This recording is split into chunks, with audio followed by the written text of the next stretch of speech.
Y a ver, hay que dejar en claro lo siguiente, si no existe una recuperación del salario que se ha visto perjudicado notablemente tanto en términos de ingresos de trabajadores formales como de trabajadores informales, y eso motorice de alguna manera el crecimiento del consumo y el mercado interno, no hay posibilidad alguna de que con ninguna norma se mejoran los puestos de trabajo. Esto se hace exclusivamente aquí en la China y en cada rincón del planeta con un mejor ingreso de los laburantes. Es decir, que una cuestión normativa que solamente viene a precarizar los derechos vigentes no soluciona nada, sino que de alguna manera acentúa el proceso de precarización. Acerca de esta información brindada por CEPA. Es por eso que ya estamos en comunicación con el contador Juan Pablo Enríquez, a quien agradecemos por hacerse un tiempo en este feriado. Muy buenas tardes, ¿cómo estás? Florencia te saludo una vez más. Hola Florencia, buenas tardes, un gusto hablar con ustedes. Nuevamente tenemos que hablar de cierre de las empresas en nuestra provincia y de la falta de empleo formal también.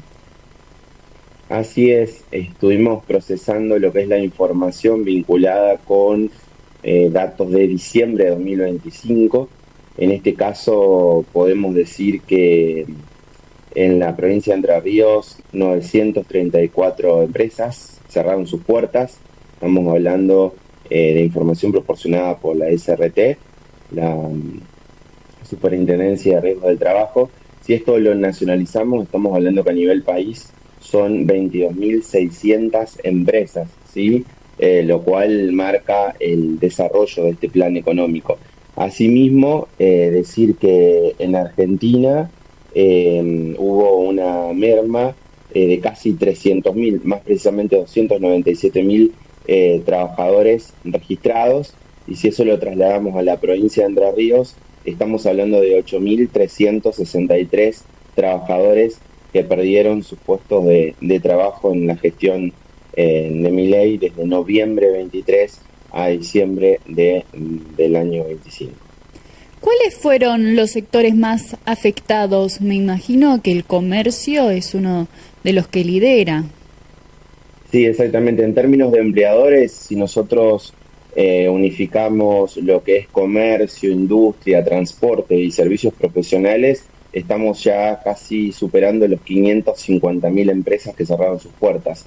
Esto marca la clara vigencia de un modelo que no tiene que ver con un proceso industrial, sino un proceso de valorización financiera justo en consonancia con este modelo que hoy se están cumpliendo 50 años de su implementación, el modelo de José Alfredo Martínez de Oz, vinculado con la valorización financiera. Son fotos muy crueles y muy parecidas de modelos económicos similares y que de alguna manera marcan un parangón de similitud entre aquel tiempo y este en términos de políticas económicas implementadas y de consecuencias.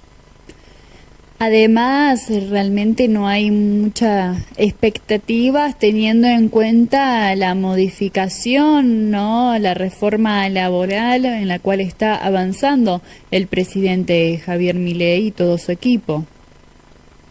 Exactamente, si bien ha tenido algunos inconvenientes en la implementación, estamos en ese proceso.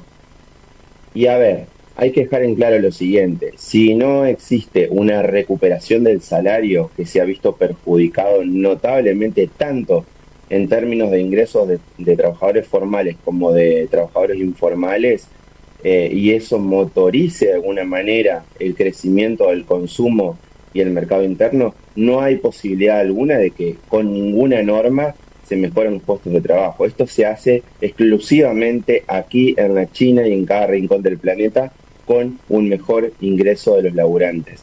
Es decir, que una cuestión normativa que solamente viene a precarizar los derechos vigentes no soluciona nada, sino que de alguna manera acentúa el proceso de precarización y en todo caso, y hacemos mención a esto y recalcamos la cuestión, es fundamental generar un proceso de recomposición salarial tanto en el sector privado como en el sector público, que en definitiva son las variables que dinamizan y proyectan el mercado interno para un crecimiento de la economía y un proceso de distribución de la riqueza.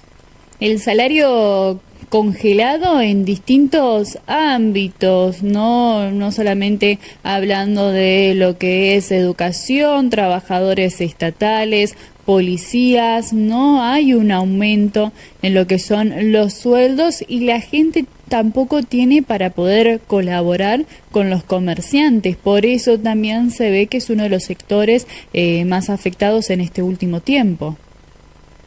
Sí, tal cual, tanto trabajadores provinciales como nacionales vinculados al Estado han sido los más perjudicados en términos de ingresos. Eso es notable, en algunos casos están superando entre el 30 y el 40% de pérdida de poder adquisitivo, un número muy similar a lo que se perdió con el efecto de la implementación de políticas de Martínez de Oz en aquel tiempo. Por eso hago ese paralelismo en este día tan particular para la Argentina y para nuestra historia. No existe forma alguna de que esto se recupere sin el mejoramiento en términos de ingresos. Decíamos en otras ocasiones también que hay una problemática sustancial en la actualidad, que es el nivel de morosidad que va vinculado a todo esto. Es decir, la gran mayoría de las familias argentinas está acudiendo para poder llegar a fin de mes a la utilización de tarjetas de créditos, con tarjetas con tasas de interés siderales, que de alguna manera ponen en dificultad el pago habitual de esas obligaciones, y eso genera un proceso de mora creciente que pone en riesgo también la balanza de pagos, el mecanismo de funcionamiento del sistema financiero y a su vez inclusive las billeteras virtuales, que son por estos días las más beneficiadas por un lado, pero también corren riesgo en términos de el aumento de la morosidad. ¿Qué va a pasar en este 2026? ¿Consideran que las cifras van a seguir creciendo?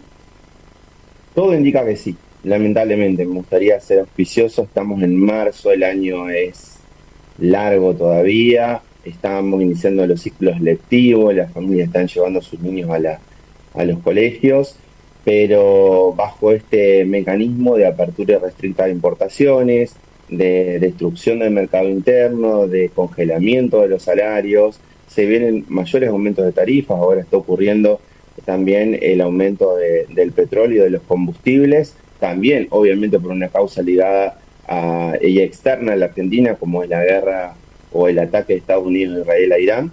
Pero si bien todas esas cuestiones no son positivas, entendemos que de alguna manera la organización colectiva del conjunto de los trabajadores va a tener que hacer sentir esa presión a quien gestiona la Argentina en la actualidad, para que se pueda redoblar y torcer este rumbo y cambiar de modelo económico para que de alguna manera se vuelva a un sendero de crecimiento y desarrollo, porque esto está demostrado en la actualidad y en nuestros procesos históricos. La actualidad vino a refrendar una vez más lo que había ocurrido anteriormente en la Argentina.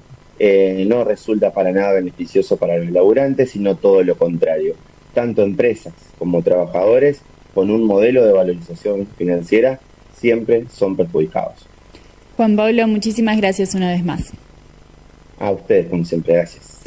Juan Pablo Enríquez, integrante de CEPA Entre Ríos, donde nos estaba comentando un poco más acerca de este informe que realizaron, pudiendo observar lo sucedido